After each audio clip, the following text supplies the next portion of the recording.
Siria está aquí, a 8 horas de avión de España. Es la mitad de grande y su población se concentra aquí. ¿Por qué? Porque toda esta zona es un enorme desierto, pero un desierto muy importante. Tiene 1/3 de las reservas de petróleo del mundo y también de gas natural. Según algunos, el nuevo petróleo. Para sacarlo de aquí y llevarlo a Europa, hay que rodear toda esta península y salir por el canal de Suez.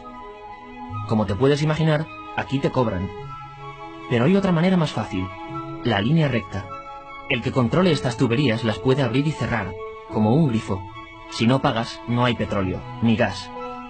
Esta región es increíble. La civilización en el planeta empieza en 3 sitios y este es uno de ellos.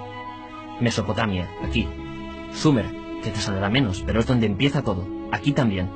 ¿Recuerdas la Torre de Babel de la Biblia? La hicieron estos tíos. Egipto, aquí. Siempre ha sido un punto de contacto entre Oriente y Occidente, dando a Asia salida al Mediterráneo. Quizá por eso aquí nacen las principales religiones monoteístas, el judaísmo, el cristianismo y el islam. El islam es el último que llega y de hecho acoge a las 2 anteriores. Adán, Noé, Moisés, Jesucristo son considerados profetas islámicos. Bueno, al grano. Como la zona es brutal, todos han querido controlarla y siempre ha estado dentro de algún imperio. Los persas, los griegos, los romanos. El imperio romano termina partiéndose en 2 y finalmente solo sobrevive esto. Ahora es cuando la última religión monoteísta, el islam, construye su propio imperio. ¿Te acuerdas de las cruzadas? Bueno, pues son los europeos cristianos intentando recuperar esta zona de la que estamos hablando. Los últimos en llegar son los turcos, que ojo, no vienen de Turquía, sino de muy lejos en Asia, junto con Gengis Khan. Lo conquistan todo y fundan el Imperio Otomano.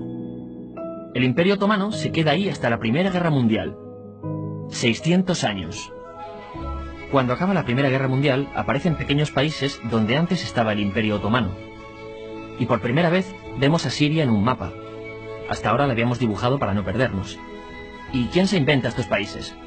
Bueno, lo que te voy a contar es alto secreto. O lo era en 1916. Este súper secreto se llama Acuerdo de Sykes-Picot. Los franceses y los ingleses no podían derrotar solos al Imperio Otomano. Solo podían si les apoyaba la gente que vivía dentro. En su mayoría, árabes. ¿Cómo se los ganaron? Pues les prometieron la Gran Arabia, un país solo para ellos. El único problema es que era un timo. Antes de seguir, recuerda una cosa.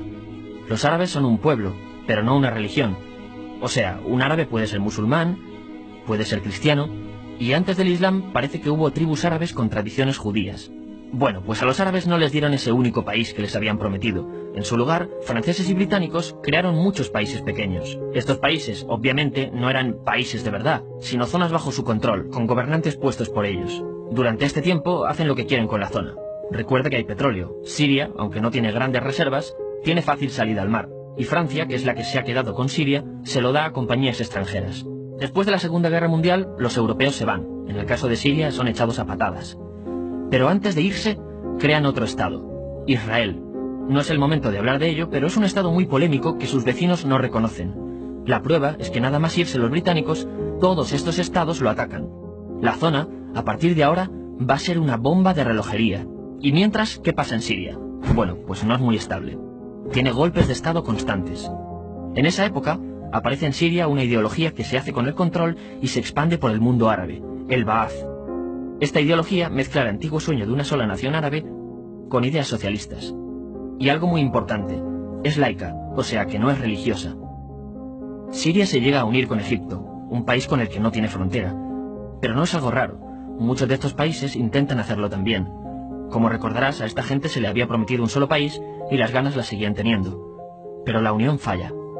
En este tiempo, Egipto les convence para nacionalizar el petróleo. En Siria, Al-Assad, el padre del Assad de ahora, se convierte en jefe del estado Ba'ath. En Irak, también Ba'ath, comienza a ganar fuerza Saddam Hussein. Las diferencias entre ambos países dividen a los partidos Ba'ath de otros países en pro-Siria o pro-Irak. Ahora ocurre la Guerra Fría. El mundo se divide en 2. O eres de Estados Unidos o de la Unión Soviética. Son años muy movidos en los que se pegan constantemente con Israel, invaden su vecino Líbano y comienza una oposición islamista al régimen Ba'ath de Assad. Los hermanos musulmanes. Vale, volvamos atrás un momento. Recuerdas que la mayoría de árabes eran musulmanes, ¿verdad? Bueno, pues dentro de los musulmanes hay 2 ramas fundamentales. Suníes, la mayoría, y chiíes. En el caso de Siria, a pesar de ser un estado laico, los gobernantes como Assad y los jefes militares eran chiíes, los cuales representan menos del 13%.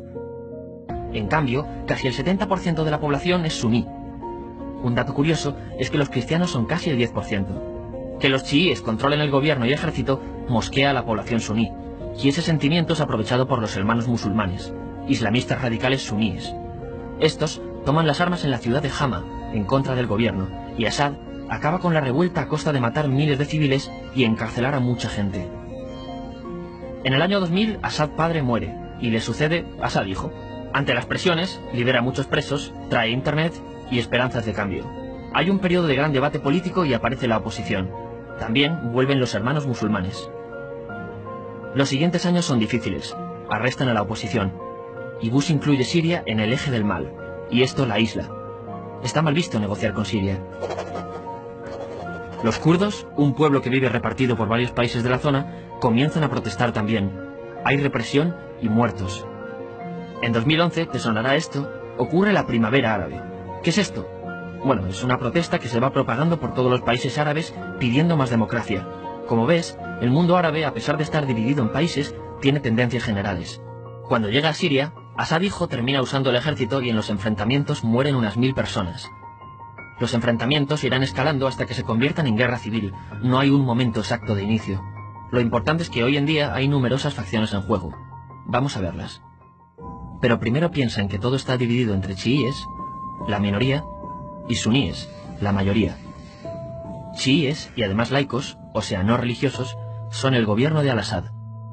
Controla todo esto, que si recuerdas son básicamente las zonas chiíes del país, y está enfrentado al resto. También mayoritariamente laico, pero suní, es el Ejército Libre de Siria, o FSA en inglés, junto con el Frente Islámico, que es religioso, y otros 70 y pico grupos más, forma una coalición que la prensa llama simplemente la oposición.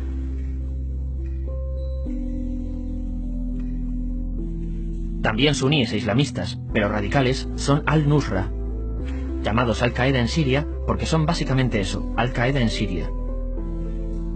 Otros islamistas radicales son el ISIS o Estado Islámico. Salen de Al-Qaeda en Irak, controlan la mayor parte de Siria e Irak y se han hecho famosos por sus atrocidades. Su objetivo teórico impacta a muchos. Es un Estado Islámico a lo largo de Asia, África y Levante. Aunque a ti ya te suena, ¿verdad? En naranja tenemos al pueblo kurdo, que recordarás porque el presidente Al-Assad lo reprimió, al igual que gobiernos de países próximos también lo hacen. Ahora controlan militarmente esta zona. Antes de terminar, repasemos los apoyos internacionales a fecha de octubre de 2015. Las fuerzas de Al-Assad son apoyadas por Rusia, que ya tenía base militar en el país antes del conflicto, Irán y China. Todos son países de lo que Europa llama Oriente. En contra de Assad, apoyando a la llamada oposición, luchan Estados Unidos, Turquía, Francia, Gran Bretaña y Arabia Saudí.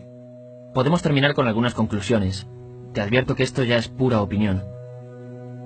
Si recapitulamos, vemos que la región es estratégica. Por su situación privilegiada, todos la quieren. Siria siempre ha estado bajo el paraguas de grandes imperios. Piensa que hace 100 años la actual Francia era Francia. Gran Bretaña era Gran Bretaña. Pero es que hace 200 también, y hace 300 también, y hace 400 también.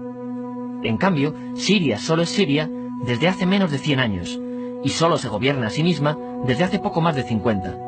Además, jamás decidieron sus fronteras, se las impusieron. Europa dividió Oriente Medio a su antojo para controlarlo, diseñando países sin tener en cuenta su población.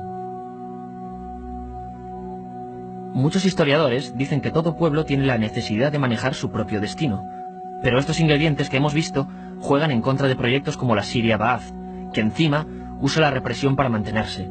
En última instancia, lo que producen es una guerra civil. En este contexto no es extraño que aparezcan actores que se alimenten de la desesperación, el sentimiento suní de opresión y la visión de Occidente como invasor. ISIS usa la identidad árabe y la mitología de antiguos imperios.